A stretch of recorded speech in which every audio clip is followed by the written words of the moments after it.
Pag pinag-usapan po natin September 14, it is dedicated to the exaltation of the cross. Ginagawa na natin sa Good Friday yan. We have the Stations of the Cross during the Lenten season. Nakapaskil naman yan po sa lahat ng simbahan. Anytime meron pong nagkakaroon ng devotion to the stations every Friday. Ano ba itong ini-exalt sa cross? Mahalaga po ba ang cross? Mahalaga po. Bakit?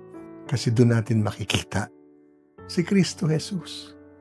The cross is not simply a kind of piece of wood put together with a vertical and a horizontal beam. No.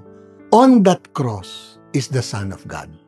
On that cross, the Son of God was placed by the Father to tell us, greater love than this no man has, that a man gives his life for his friends. And sabi ni Paul, and we were not friends when this happened. And yet, that is the emblem, the symbol, the sign of the Catholic Christianity, because we make the sign of the cross almost many times a day, starting when we wake up, before we sleep, when we pass through in front of a church, or we pray the rosary, we make the oración, no? The Angelus in the morning, at noon, and in the evening. I don't know, have you counted? Saying grace after the meal, we make the sign of the cross several times a day. Bakit? It tells the world, I believe that the cross is not ignominy, hindi ito kahihiyan. In fact, ito ang boast ng Diyos. Saan ka nakakita? Ang Diyos, kabahagi ng ating kapigatian.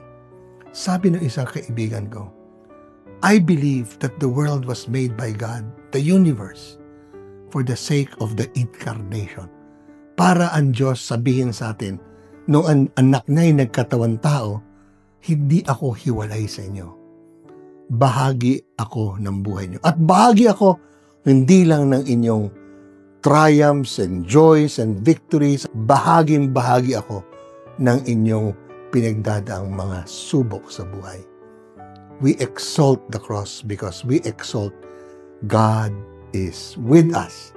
Sa atin po, kasama natin siya.